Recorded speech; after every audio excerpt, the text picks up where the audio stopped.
حضرت عزیر علیہ السلام۔ حضرت عزیر علیہ السلام حضرت ہارون علیہ السلام کی اولاد اور بنی اسرائیل کے انبیاء میں سے تھے۔ اللہ تعالیٰ نے آپ علیہ السلام کو حضرت سلیمان علیہ السلام کے بعد اور حضرت زکریا علیہ السلام سے پہلے مبعوث فرمایا۔ یہ 6 صدی قبل مسیح کی بات ہے، جب بنی اسرائیل کی سرکشی، نافرمانیاں اور مشرکانہ حرکتیں حد سے تجاوز کر چکی تھیں۔ ہر طرف ظلم و جبر، فساد اور لوٹ مار کا بازار گرم تھا۔ اللہ تعالیٰ نے اس زمانے کے پیغمبروں کے ذریعے بنی اسرائیل کو متنبہ فرمایا کہ اپنی ان قبیح حرکتوں سے باز آ جائیں، ورنہ گزشتہ قوموں کی طرح انہیں بھی عذاب الہی کا سامنا کرنا ہوگا۔ بار بار کی تنبیہ کے باوجود جب ان پر کوئی اثر نہ ہوا اور ان کی بدعمالیاں روز بروز بڑھتی چلی گئیں، تو قوم عمالقہ کا ایک ظالم و سفاک بادشاہ جس کا نام بخت نصر تھا، بابل سے ایک بڑی فوج کے ساتھ آندھی اور طوفان کی طرح راستے کی حکومتوں کو پامال کرتا فلسطین کی طرف بڑھا اور تھوڑے ہی عرصے میں اس کی اینٹ سے اینٹ بجا دی۔ تورات کے مطابق 40,000 سے زائد علماء قتل کر دیے گئے، یہاں تک کہ وہاں تورات کا ایک بھی عالم زندہ نہ بچا۔ اس کے ساتھ ہی بخت نصر نے بنی اسرائیل کے 80,000 افراد کو قیدی بنایا اور انہیں بھیڑ بکریوں کی طرح ہنکا کر بابل لے گیا، جن میں حضرت عزیر علیہ السلام بھی شامل تھے جو اس وقت 9 عمر تھے۔ بخت نصر کے حکم پر اس کی خونخوار فوج نے بیت المقدس میں حضرت سلیمان علیہ السلام کی تمام باقیات کو تباہ اور برباد کر دیا۔ عظیم الشان محلات کھنڈرات میں تبدیل کر دیے گئے۔ ہیکل سلیمانی میں موجود وسیع و عریض اور نادر و نایاب کتب سے مزین کتب خانہ جلا کر راکھ کر دیا، جس میں تورات کے اصل نسخے بھی تھے۔ نیز تابوت سکینہ بھی کہیں غائب کر دیا گیا۔ تورات کے مطابق اللہ تعالیٰ نے اس ظالم اور جابر بادشاہ پر عذاب نازل کیا اور اس کی شکل مسخ کر دی۔ حضرت عزیر علیہ السلام ایک طویل عرصے تک دیگر اسرائیلیوں کی طرح بابل میں قید رہے، اور پھر اللہ تعالیٰ نے 40 سال کی عمر میں آپ علیہ السلام کو منصب نبوت پر سرفراز فرمایا۔ حضرت عزیر علیہ السلام کو جب بابل کی اسیری سے نجات ملی تو بحکم خداوندی دوبارہ بیت المقدس تشریف لے آئے۔ اس وقت تورات کا کوئی حافظ زندہ تھا اور نہ ہی تورات کا کوئی نسخہ موجود تھا۔ آپ علیہ السلام کو فکر لاحق ہوئی کہ اب اللہ کے کلام کو عام لوگوں تک کیسے پہنچایا جائے۔ چنانچہ انہوں نے اسرائیلیوں کو جمع کیا، اور چونکہ آپ علیہ السلام نے بچپن ہی میں تورات حفظ کر لی تھی، لہٰذا اسے ان سب کے سامنے پڑھ کر تحریر کروایا۔ بعض اسرائیلی روایات میں ہے کہ جس وقت انہوں نے بنی اسرائیل کو جمع کیا تو سب کی موجودگی میں آسمان سے 2 چمکتے ہوئے شہاب اترے اور حضرت عزیر علیہ السلام کے سینے میں سما گئے۔ تب حضرت عزیر علیہ السلام نے بنی اسرائیل کو از سر نو تورات مرتب کر کے عطا فرمائی۔ جب وہ اس کام سے فارغ ہوئے تو بنی اسرائیل نے انتہائی مسرت کا اظہار کیا اور ان کے قلوب میں آپ علیہ السلام کی قدر و منزلت بڑھ گئی، لیکن پھر وقت کے ساتھ ساتھ ان کی یہ محبت اور عقیدت غلو اور گمراہی میں بدل گئی، یہاں تک کہ بنی اسرائیل نے حضرت عزیر علیہ السلام کو اللہ کا بیٹا کہنا شروع کر دیا، جس کے بارے میں اللہ رب العزت نے قرآن کریم میں ارشاد فرمایا، اور یہود کہتے ہیں کہ عزیر اللہ کے بیٹے ہیں، اور عیسائی کہتے ہیں کہ مسیح اللہ کے بیٹے ہیں۔ یہ ان کے منہ کی باتیں ہیں۔ پہلے کافر بھی اسی طرح کی باتیں کہا کرتے تھے، یہ بھی انہی کی ریس کرنے لگے ہیں، اللہ انہیں ہلاک کرے، یہ کہاں بھٹکتے پھرتے ہیں۔ ابن عساکر رحمۃ اللہ علیہ نے حضرت ابن عباس رضی اللہ تعالیٰ عنہ کے حوالے سے روایت نقل کی ہے کہ آپ رضی اللہ تعالیٰ عنہ نے حضرت عبداللہ بن سلام رضی اللہ تعالیٰ عنہ سے سوال کیا کہ اس فرمان الہی کا کیا مطلب ہے؟ ترجمہ: اور یہود نے کہا کہ عزیر اللہ کے بیٹے ہیں، یہ یہودیوں نے کیوں کہا؟ عبداللہ بن سلام رضی اللہ تعالیٰ عنہ نے فرمایا کہ حضرت عزیر علیہ السلام نے بنی اسرائیل کی خاطر پوری تورات حفظ کر لی، جس پر انہوں نے کہا موسیٰ علیہ السلام بھی اتنی طاقت نہیں رکھتے تھے کہ بغیر کتاب کے پوری تورات سنا سکیں اور پیش کر سکیں، جبکہ عزیر علیہ السلام ہمارے پاس پوری تورات بغیر لکھی اور بغیر کسی کتاب کے لے آئے۔ اسی وجہ سے بنی اسرائیل کے کئی گروہ اس بات کے قائل ہو گئے کہ عزیر اللہ کا بیٹا ہے۔ بحوالہ ابن کثیر۔ ناظرین، حضرت عزیر علیہ السلام کی حیات طیبہ کے بارے میں قرآن اور احادیث اور تاریخ کی کتب میں زیادہ مواد نہیں ملتا۔ قرآن کریم کی سورہ توبہ میں صرف ایک جگہ آپ علیہ السلام کا نام مذکور ہے۔ اس کے علاوہ سورہ بقرہ کی آیت 259 میں جو واقعہ بیان کیا گیا ہے اس کے بارے میں علماء اور مفسرین کا کہنا ہے کہ وہ حضرت عزیر علیہ السلام کے بارے میں ہے۔ خود تورات میں حضرت عزیر علیہ السلام کے نام سے کتاب صحیفہ عزرا میں بھی ان کی اپنی زندگی کے بارے میں بہت زیادہ معلومات نہیں ملتی۔ صرف اس قدر پتہ چلتا ہے کہ جس وقت بخت نصر نے بیت المقدس پر حملہ کیا تو آپ علیہ السلام کم عمر تھے اور قید کر کے بابل لے جائے گئے تھے۔ پھر بابل کے قید سے دوبارہ بیت المقدس کی تعمیر تک آپ علیہ السلام بنی اسرائیل کے ساتھ ہی رہے۔ حافظ ابو القاسم بن عساکر رحمۃ اللہ علیہ نے آپ علیہ السلام کا نسب یوں بیان کیا ہے: عزیر بن جزوہ ابن سورک بھی کہا گیا ہے، بن عدیہ بن ایوب بن دزنہ بن عوری بن تقی بن اسبو بن فصاح بن العازر بن ہارون علیہ السلام بن عمران۔ ایک قول کے مطابق آپ علیہ السلام کے والد کا نام سرخو تھا، واللہ عالم۔ قرآن کریم کی سورہ بقرہ میں ارشاد باری تعالیٰ ہے: اور پھر اس شخص کو دیکھو جس کا گزر اس بستی پر ہوا جو چھت کے بل اوندھی پڑی تھی۔ وہ کہنے لگا اس کی موت کے بعد اللہ تعالیٰ اسے کس طرح زندہ کرے گا؟ تو اللہ تعالیٰ نے اسے مار دیا 100 سال کے لیے۔ پھر اسے اٹھایا، پوچھا بتاؤ کتنی مدت پڑے رہے ہو؟ کہنے لگا 1 دن یا دن کا کچھ حصہ۔ فرمایا تم پر 100 سال اسی حالت میں گزر چکے ہیں، اب ذرا اپنے کھانے اور پانی کو دیکھو، یہ خراب تو نہیں ہوئے؟ اور اپنے گدھے کو بھی دیکھو، ہم تمہیں لوگوں کے لیے ایک نشانی بنا دینا چاہتے ہیں۔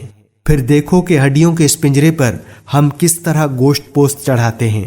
اس طرح جب حقیقت اس کے سامنے بالکل نمایاں ہو گئی تو اس نے کہا کہ میں جانتا ہوں کہ اللہ تعالیٰ ہر چیز پر قادر ہے۔ سورہ بقرہ آیت نمبر 259۔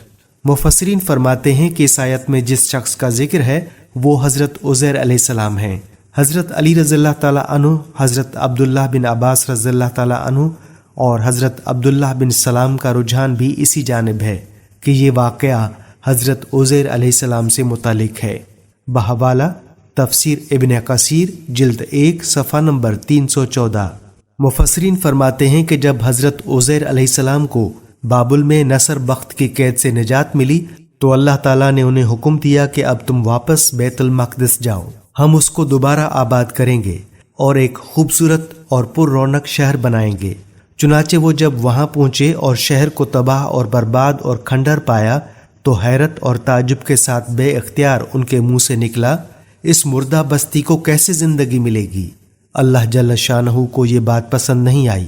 اس کے بعد ان کی موت کی نیند کا واقعہ پیش آیا۔ پھر جب وہ دوبارہ زندہ کیے گئے تو بیت المقدس یعنی یروشلم ایک آباد اور پر رونق شہر تھا۔ حافظ ابن کثیر رحمۃ اللہ علیہ اسحاق بن بشر رحمۃ اللہ علیہ کے حوالے سے تحریر فرماتے ہیں کہ حضرت عزیر علیہ السلام بڑے دانا نیک انسان تھے۔ ایک دن اپنی زمین کی طرف نکلے، واپسی میں ایک ویران عمارت میں ٹھہر گئے کیونکہ گرمی سخت تھی۔ آپ علیہ السلام اپنے گدھے سے اتر کر عمارت میں داخل ہوئے۔ آپ علیہ السلام کے ساتھ کھانے کے 2 ٹوکرے تھے، ایک ٹوکرے میں انجیر اور دوسرے میں انگور تھے۔ آپ علیہ السلام نے اپنے ساتھ موجود پیالہ نکالا اور اس میں انگور نچوڑے، پھر خشک روٹی نکالی اور اسے مشروب میں ڈال دیا تاکہ کچھ نرم اور میٹھی ہو جائے تو کھا لیں۔ پھر آپ علیہ السلام تھوڑی دیر کے لیے لیٹ گئے۔ نظریں عمارت کی ویران چھت کی طرف اٹھیں تو دیکھا کہ یہ عمارت اپنے عرشے پر کھڑی ہے اور اس کے رہنے والے مر کھپ چکے ہیں، جن کی بوسیدہ ہڈیاں بکھری پڑی ہیں۔ تو آپ علیہ السلام کی زبان سے بے ساختہ نکلا، اللہ کیسے ان کو موت کے بعد زندہ فرمائے گا؟ آپ علیہ السلام کو یہ شک نہیں تھا کہ اللہ ان کو زندہ نہ فرمائے گا، بلکہ اس کے طریقے اور کیفیت پر تعجب کرتے ہوئے فرمایا تھا کہ کس طرح۔ پھر اللہ عز و جل نے حضرت جبرائیل علیہ السلام کو ان کے پاس بھیجا، جنہوں نے حضرت عزیر علیہ السلام کی روح قبض کر لی، اور پھر 100 سال تک اللہ نے ان کو یوں ہی موت کی نیند سلائے رکھا۔ اسی دوران بنی اسرائیل میں بہت سے واقعات اور حادثات رونما ہوئے اور بیت المقدس پھر آباد ہو کر پر رونق شہر بن گیا۔ پھر اللہ تعالیٰ نے آپ علیہ السلام میں روح پھونک دی، آپ علیہ السلام زندہ ہو کر بیٹھ گئے۔ تو فرشتے نے پوچھا آپ علیہ السلام یہاں کتنی مدت رہے؟ جواب دیا 1 دن یا دن کا کچھ حصہ۔